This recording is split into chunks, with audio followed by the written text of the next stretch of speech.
दीपक high school Amreli की ओर से इस वीडियो में आपका स्वागत है। कक्षा 10वीं की हिंदी की कृति नंबर 14 मेरी माँ वह हम पढ़ने जा रहे हैं। हमने पहले विभाग में पहले वीडियो में जो मेरी माँ हमारी जो कृति है उसका पहला विभाग देख लिया। लेखक रामप्रसाद बिस्मिल। मेरी माँ शीर्षक है मेरी माँ। लेखक रामप्रसाद बिस्मिल जी और साहित्य प्रकार है आत्मकथा अंश। रामप्रसाद बिस्मिल जी ने अपनी आत्मकथा लिखी थी और उनका एक अंश यानी विभाग टुकड़ा तो उनका शीर्षक दिया है मेरी माँ। आत्मकथा बड़ी है, उनके जीवन की कथा है, उनके आत्मा की कथा है और उनमें से कई आत्मकथा बड़ी है, उनमें से एक छोटा सा अंश टुकड़ा उनको शीर्षक दिया है मेरी माँ। तो रामप्रसाद बिस्मिल जो हमारे क्रांतिकारी थे, यह रामप्रसाद बिस्मिल की तस्वीर है और जो हमारे क्रांतिकारी थे उनका जन्म शाहजहांपुर उत्तर प्रदेश के शाहजहांपुर में हुआ था। और रामप्रसाद बिस्मिल जी को लेखक हमारे हैं रामप्रसाद बिस्मिल। यहाँ पर गलत तारीख दी गई है, हमें यह तारीख याद रखनी है। तो रामप्रसाद बिस्मिल जो है और वह क्रांतिकारी थे, देश के लिए वह शहीद हो गए। क्रांतिकारी यानी क्रांति यानी परिवर्तन, तो परिवर्तन करने वाला, तो वे देश के लिए शहीद हो गए। और काकोरी कांड यानी घटना, तो जो उत्तर प्रदेश का जो काकोरी नामक रेलवे स्टेशन था और वहां से लखनऊ अंग्रेज सरकार हमारी संपत्ति करीब उस समय के 8,000 रुपये लेकर अंग्रेज सरकार की जो रेल थी, ट्रेन थी, वो जा रही थी।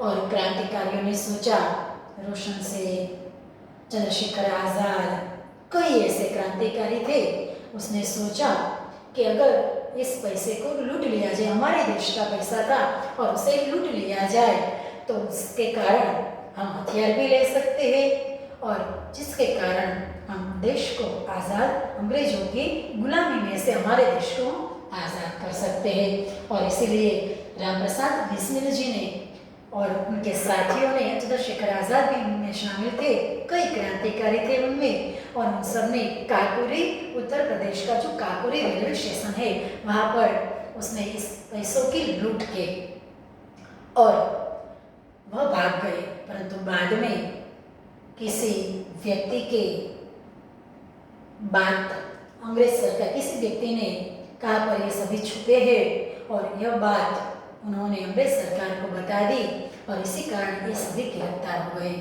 और रामप्रसाद बिस्मिल जी को फांसी की सजा हुई।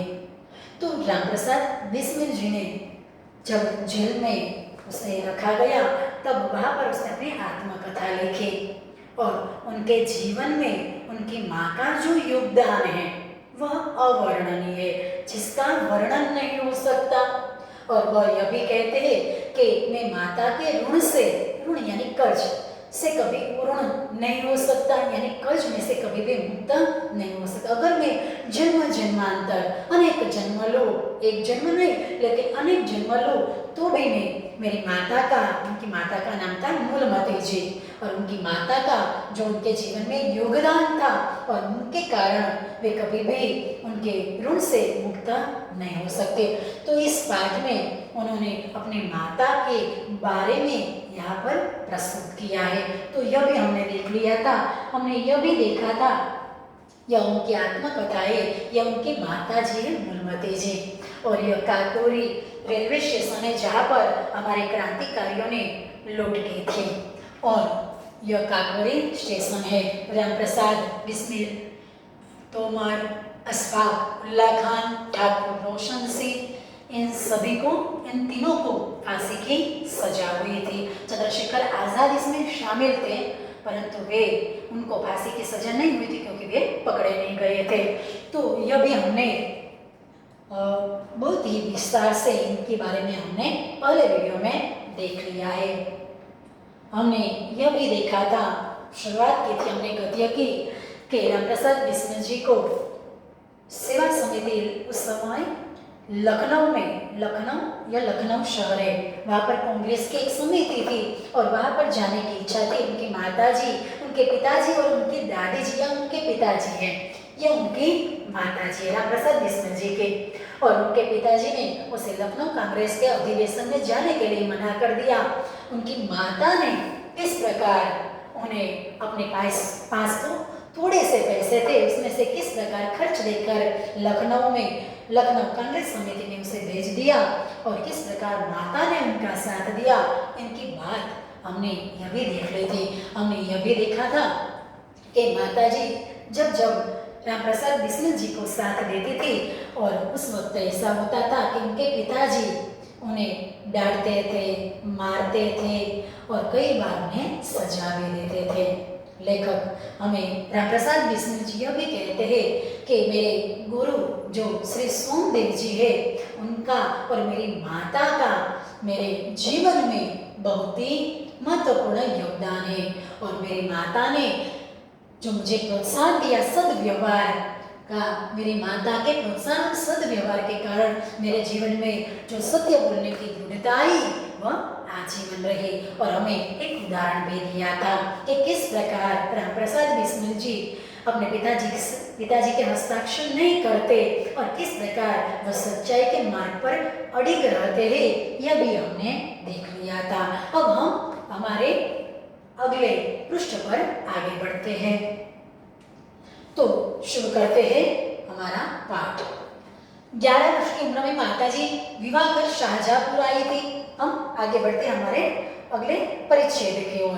तो रामप्रसाद बिस्मिल जी कहते हैं उनकी माता की तस्वीर है, freedom fighter, now your freedom fighter. और Moolmati played an important role in the freedom struggle on the freedom struggle is the mother of Ramprasad Bismil. और यह आर्य समाज की तस्वीरें दयानंद सरस्वती इसके स्थापक है और समाज सेवा के कई कार्य है दयानंद सरस्वती ने और यह आर्य समाज ने किए। तो उसमें जो रामप्रसाद बिस्मिल जी है वह जुड़ गए। तो लेखक अपनी माता के बारे में इस आत्मकथांश में लिखा है कि 11 वर्ष की उम्र में मेरी माताजी विवाह कर शाहजहांपुर आई थी, उनके गांव आई थी। उस समय वह नितांत अशिक्षित ग्रामीण कन्या के समान थी और उस वक्त उनकी माताजी नितांत का अर्थ होता है बिल्कुल, नितांत का अर्थ बिल्कुल अशिक्षित थे, यानी शिक्षित नहीं थे, पढ़े लिखे नहीं थे, अनपढ़ थे, यानी कुछ भी पढ़ा लिखा नहीं था।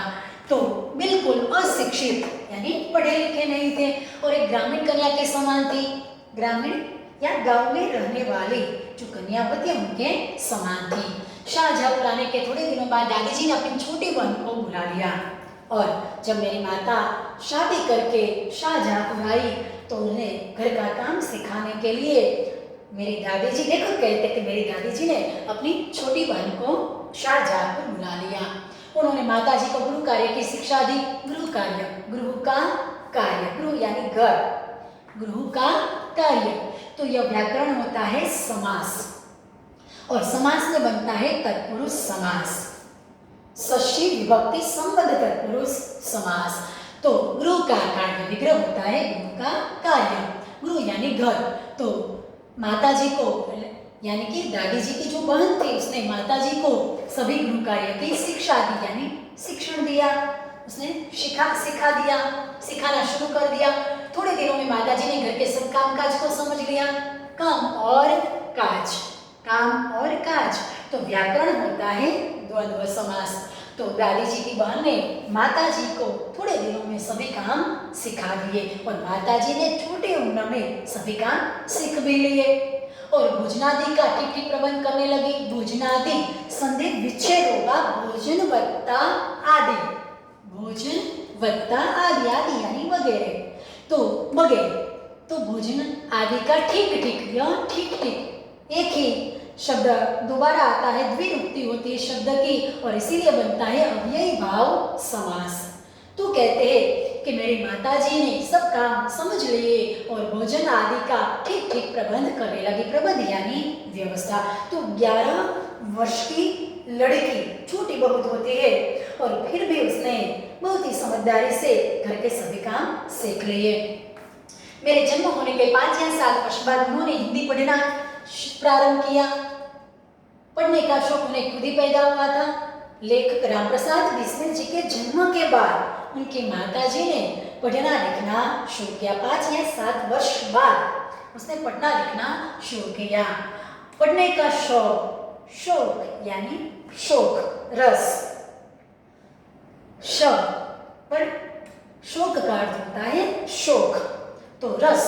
तो मेरी माताजी को पढ़ने का रस था, रस खुद ही पैदा हुआ था। किसी ने उसे कहा नहीं था। मोहल्ले की सखी सहेली जो घर पर आया करती थी उन्हीं में जो शिक्षित थी माताजी उनसे अक्षर बोल करती थी। मोहल्ला यानी शेरी, तो मोहल्ले की सखी सहेली, सखी और सहेली, तो यह बनता है द्वंद्व समास। सखी और सहेली बनता है व्याकरण समास और उनका एक प्रकार है द्वंद्व समास। तो मोहल्ले की सखी सहेली जो घर पर आया करती थी उनके पास से मेरी माताजी, जो शिक्षित थी महिलाएं, जो सहेली, उनके पास से मेरी माताजी अक्षर बोध करती थी। अक्षर बोध, अक्षर का बोध, बोध यानी ज्ञान, बोध का अर्थ होता है ज्ञान। तो मेरी माताजी गुणमती जी जो है उनकी माताजी, वह उनके पास से, उनकी सहेलियों के पास से वह अक्षर का ज्ञान प्राप्त करती। अक्षर का बोध यह भी होता है तत्पुरुष समास। अक्षर का बोध, षष्ठी विभक्ति संबंध तत्पुरुष समास।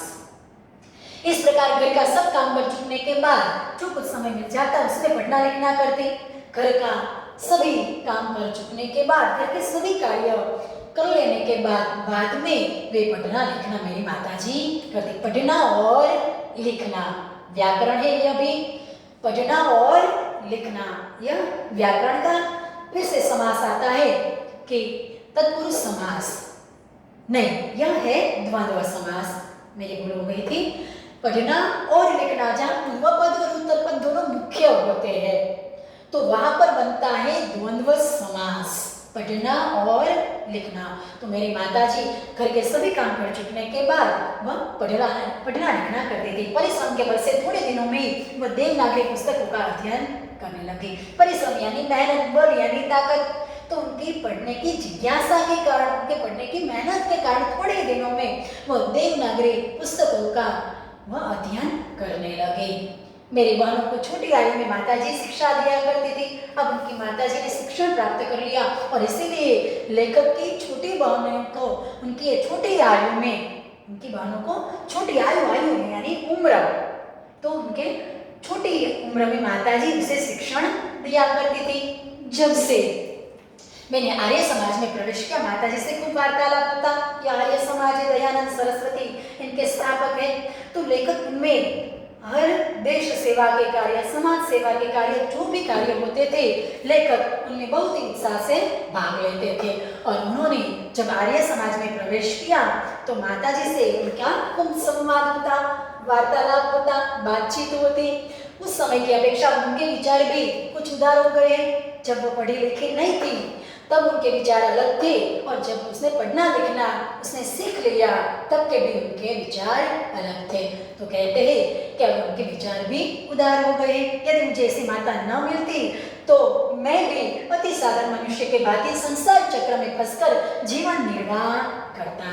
लेखक कहते हैं रामप्रसाद बिस्मिल जी कि अगर मुझे ऐसी माता न मिलती तो मैं भी अति साधारण मनुष्य की भांति यानी तरह, तो जो साधारण मनुष्य है वह बड़े होते हैं, शादी कर लेते हैं, संसार चलाते हैं, तो उन्हीं की तरह मैं भी, अगर मुझे ऐसी माता न मिलती तो मैं भी सामान्य साधारण यानी सामान्य मनुष्य की तरह संसार चक्र, संसार का चक्र, तो यह भी होता है तत्पुरुष समास। विग्रह होता है संसार का चक्र, चक्र यानी पहिया, तो संसार का पहिया यानी संसार एक चक्र है। तो मैं भी सामान्य मनुष्य की तरह संसार चक्र में फंसकर यानी शादी कर लेता, बच्चे होते, संसार चलता, तो उसी प्रकार मैं भी सामान्य मनुष्य की तरह संसार चक्र में फंसकर जीवन निर्वाह करता। निर्वाह यानी गुजारा करना, बिताना। तो भी मैं भी सामान्य मनुष्य की तरह मैं इस प्रकार संसार चक्र में फंस जाता और अपना जीवन गुजार रहा होता। परंतु मुझे ऐसी माता मिली कि जिन्होंने मुझे देश प्रेम सिखाया, उसने मुझे समाज से प्रेम करना सिखाया और देश के लिए कुछ करने के मुझ में तड़प उत्पन्न की। शिक्षा दी के अतिरिक्त क्रांतिकारी जीवन में भी उन्होंने मेरी वैसी सहायता की जैसी सहायता मेझिनी को उनकी माता ने की थी। लेखक कहते रामप्रसाद बिस्मिल जी, शिक्षा दी, शिक्षा वक्ता आदि, संधि विच्छेद होता है, शिक्षा वक्ता आदि। तो शिक्षा के अतिरिक्त, अतिरिक्त यानी सिवा, तो शिक्षण के सिवा, शिक्षण के अलावा, शिक्षा तो उसने शिक्षण तो दिया, लेकिन उनके साथ साथ उसके अलावा अतिरिक्त क्रांतिकारी जीवन में भी लेखक कहते रामप्रसाद बिस्मिल जी कि मेरा जो क्रांतिकारी जीवन था, देश प्रेमी जीवन था, उन्होंने मेरी वैसी उसमें भी उन्होंने मेरी वैसी सहायता की जिस प्रकार मेझिनी को उनकी माता ने की थी। यह मेझिनी है और उसे भी बहुत अपने देश से प्यार था और देश के लिए उन्होंने कई ऐसे कार्य किए थे। तो यह मेझिनी की तस्वीर है और मेझिनी जो भी बने देश प्रेम, उन्हें किस प्रकार आंदोलन किए और उसकी माता ने उसे किस प्रकार प्रोत्साहन दिया। तो मेझिनी ने जो देश के लिए कार्य किए और उसी की तरह रामप्रसाद बिस्मिल जी ने भी किए और मेझिनी को जिस प्रकार उनकी माता का साथ मिला, उसी प्रकार रामप्रसाद बिस्मिल जी को भी उनकी माता का साथ मिला। तो यह रामप्रसाद बिस्मिल जी की तस्वीर है, यह उनकी माता जी है। तो मेझिनी को उनके जीवन में उनकी माता ने सहयोग दिया, उसी प्रकार रामप्रसाद जी कहते हैं कि मेरे क्रांतिकारी जीवन में शिक्षण आदि कोई भी क्षेत्र हो, उसमें मेरे माता जी ने मुझे बहुत ही सहयोग दिया। माता जी का सबसे बड़ा आदेश मेरे लिए यह था कि किसी की प्राण हानि न हो। माता जी का सबसे बड़ा आदेश यह था कि किसी की प्राण हानि न हो। यह परीक्षा में पूछा जाता है कि माता जी का आदेश क्या था। तो माता जी का आदेश यह था कि किसी की प्राण हानि न हो। प्राण यानी प्राण, जीव, हानि यानी नुकसान। तो किसी का प्राणों का नुकसान न हो, किसी के प्राणों का नुकसान न हो। तो यह मेरे माता जी का आदेश था कि किसी के प्राण न लिए जा सके अथवा न लेना। उनका कहना था कि अपने शत्रु को भी कभी प्राण दंड न देना। मेरी माता जी का, मूलमती जी का, यह उनकी माता जी का यह आदेश था कि शत्रु को कभी प्राण दंड न देना। प्राण दंड यानी मृत्यु दंड, प्राण दंड यानी सजा यानी मृत्यु दंड, यानी शत्रु को भी कभी मृत्यु दंड न देना। उनके इस आदेश को पूर्ति करने के लिए मुझे मजबूरन 2-1 बार अपनी प्रतिज्ञा भंग करनी पड़ी थी और माता जी का आदेश पूर्ण करने के लिए मुझे मजबूरी में आकर माता जी का आदेश पालन करने के लिए ही मुझे मजबूरी में आकर अपनी प्रतिज्ञा, मैंने जो प्रतिज्ञा ली थी देश के लिए कुछ करने की, उस प्रतिज्ञा में मुझे थोड़ा सा यह लेखक कहते हैं कि उस प्रतिज्ञा को मुझे भंग करना पड़ा। भंग करना यानी तोड़ना।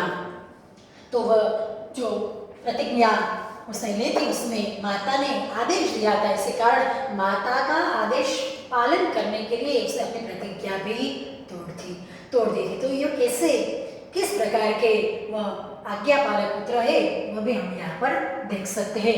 तो 2-1 बार तो 2-1, तो यहाँ पर यह व्याकरण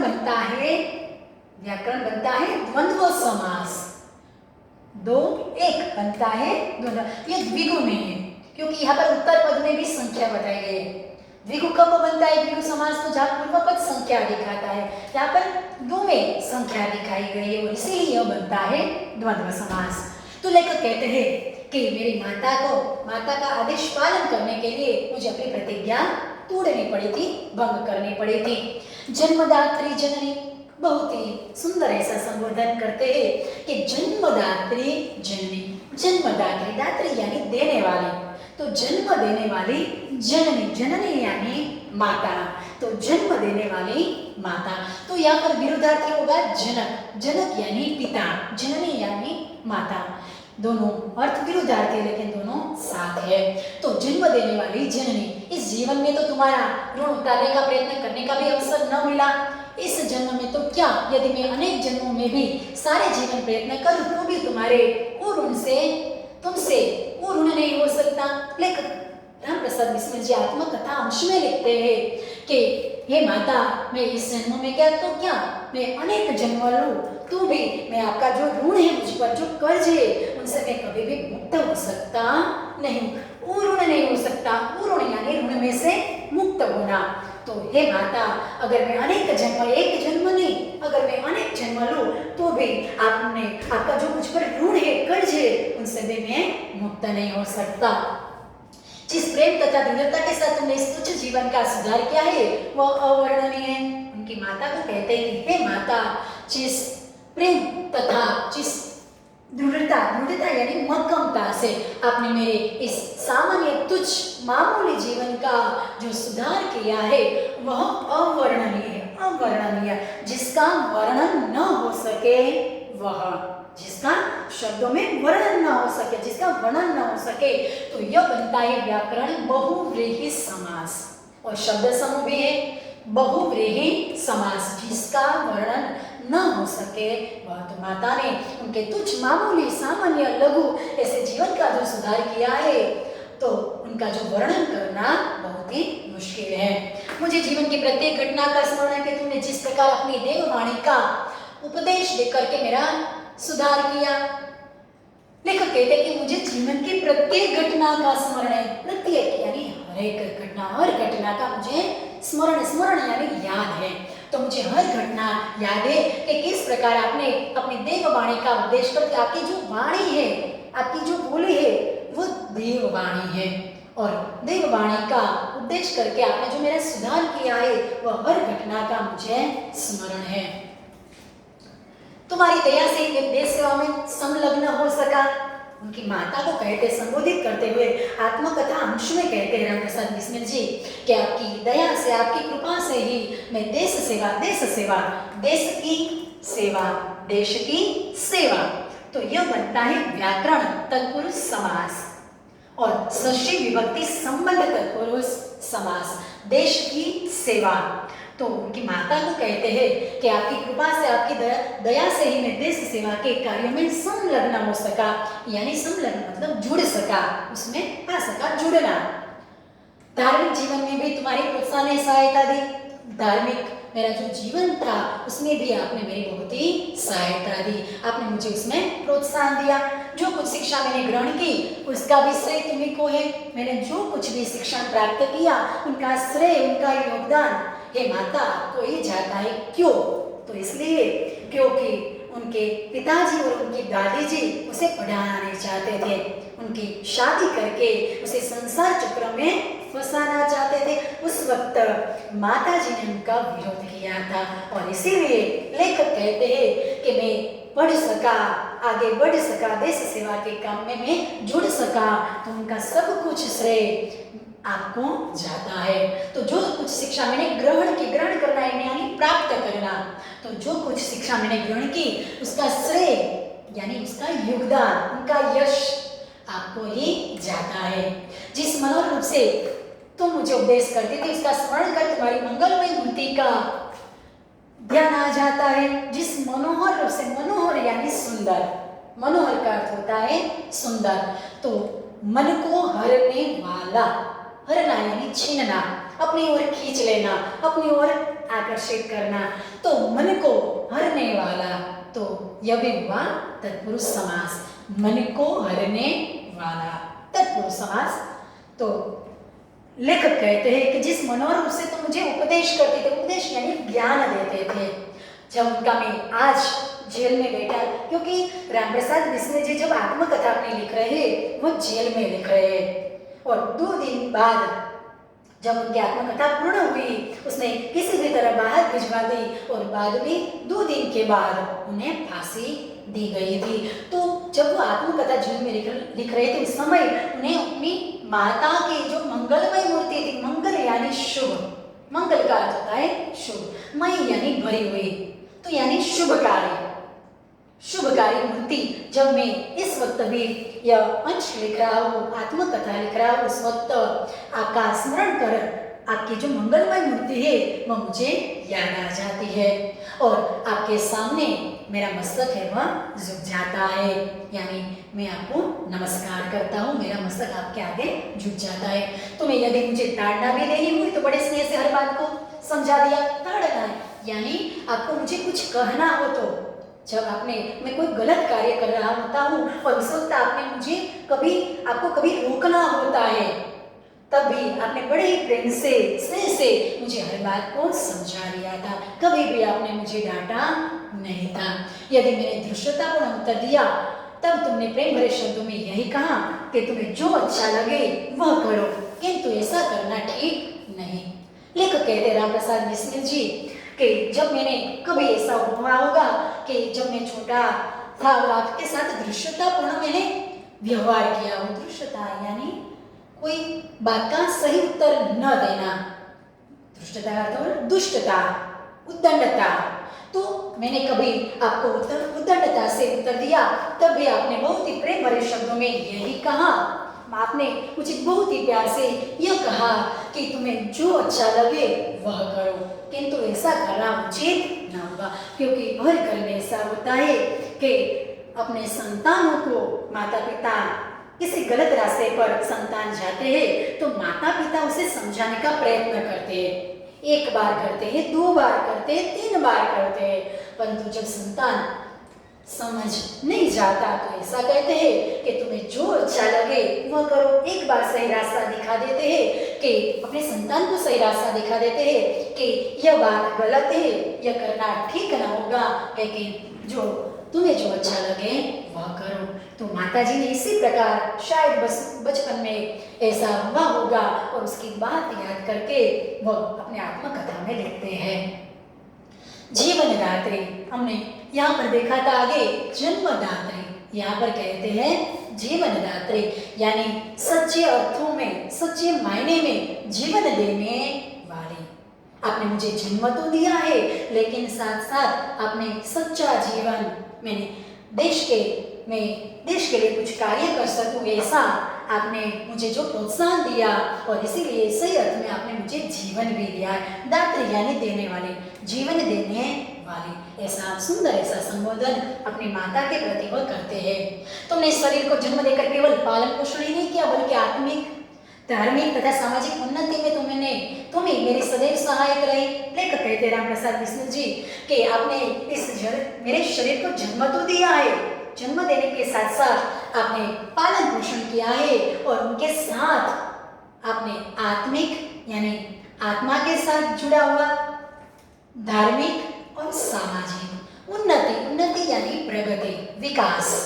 उन्नति का समानार्थी होता है प्रगति या विकास, और उनका विरोधार्थी होता है अउन्नति।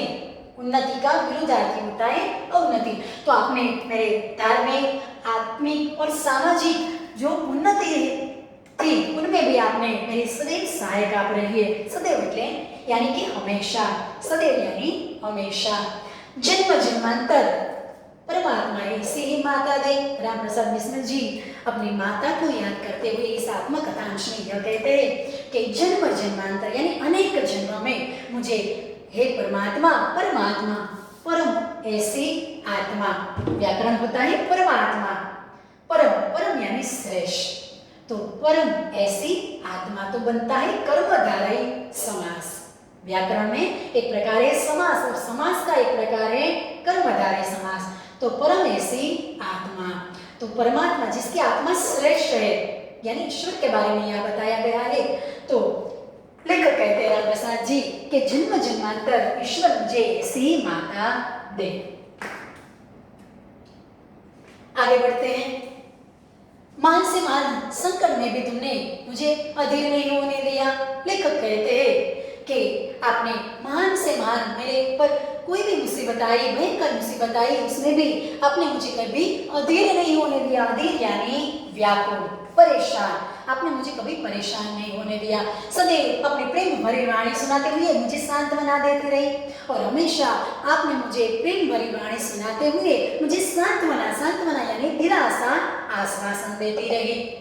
तो आपने मुझे कभी भी अपने जीवन में व्याकुल या अधीर होने नहीं दिया है। तो लेखक कहते हैं कि तुम्हारी दया की छाया में मैंने अपने अपने जीवन भर में कोई कष्ट अनुभव नहीं किया।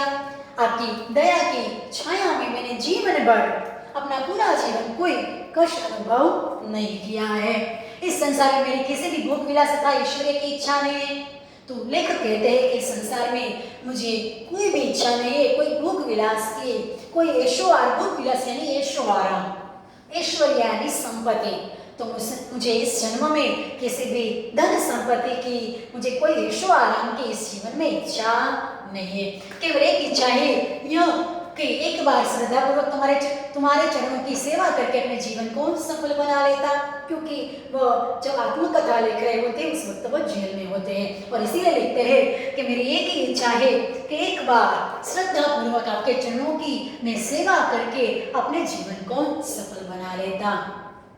किंतु यह इच्छा भी पूर्ण होती हुई नहीं दिखाई देती और तुम्हें मेरी मृत्यु की दुख भरी खबर सुनाई जाएगी। लेखक कहते हैं कि यह भी मेरी जो इच्छा है आपके चरणों की सेवा करना, क्योंकि आपका जो ऋण मुझ पर है वह मैं कभी भी उतार नहीं सकता, परंतु आपके चरणों की सेवा करना चाहता हूँ, वह भी इच्छा पूर्ण नहीं होती हुई दिखाई देती, क्योंकि मुझे फांसी होने वाली है और मुझे फांसी होते ही आपको मेरी मृत्यु की दुख भरी यानी दुख से भरी हुई।